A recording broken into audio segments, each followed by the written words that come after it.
Very often the old stories and myths that we dismiss as archaic superstitions or outmoded explanations have some wisdom for our time.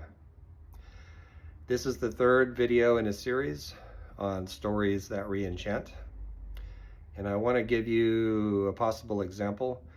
When we look at these old tales or hear them retold, oftentimes, if we look a little deeper, maybe put our literal habit of mind aside, we can find some metaphoric or symbolic truths that are actually helpful. We'll give it a try. So in the story I'm thinking about, there's a couple of characters that are recurrent in other stories. One of them is Lady Sorrow, and she's a princess who oftentimes runs into strange situations.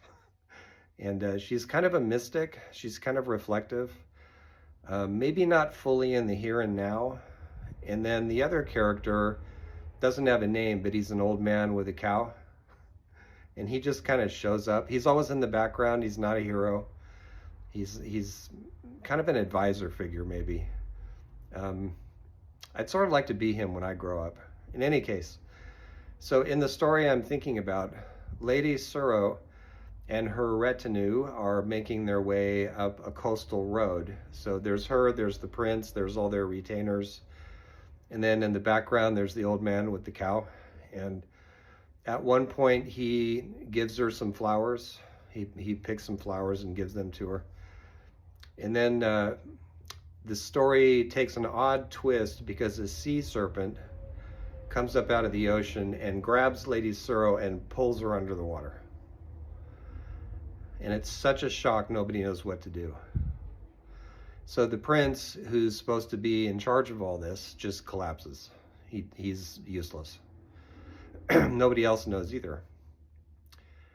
So the non-hero, the old man with the cow in the background, says, okay, all of you need to beat your staves on the ground, your staffs on the ground, to get the sea monster's attention.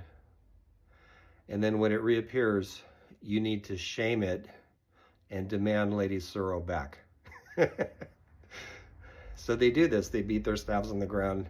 The monster looks up like, what do you want? And they shame it. How dare you kidnap Lady Sorrow? You know.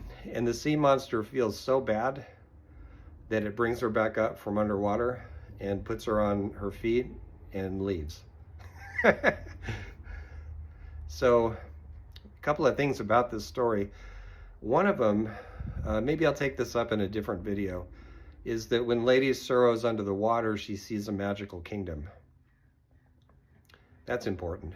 But the part I want to focus on even more is a possible lesson for our time, which could be this. Rulership is over. It doesn't know it yet. But rulers don't get things done. Rulers don't make change in the world. The people do. If we want anything to change, if we want to stop injustices and have a different kind of world to live in, we're going to have to do it ourselves. Courtesy of the old man with the cow.